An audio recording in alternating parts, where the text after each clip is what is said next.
ராமகிருஷ்ணரை விட உயர்ந்தவர் ராமகிருஷ்ண பரமஹம்சர். காளி கோவிலில் தியானம் முடித்து எழுந்தார். அப்போது ஒருவர் வந்தார். அவர் ராமகிருஷ்ணரை கேலி செய்யும் நோக்கத்தில், குருவே, காளிக்காக குடும்பத்தையும் உலக இன்பங்களையும் வீடு வாசலையும் துறந்து துறவியாகி விட்டீர்களாமே, இதைவிட பெரிய தியாகம் என்ன இருக்கப் போகிறது என்று குத்தலாக பேசினார்.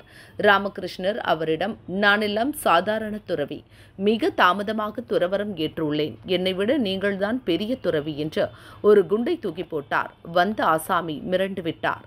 என்ன, உங்களை விட நான் பெரிய துறவியா, எப்படி என்றார் அதிர்ச்சி நீங்காமல்.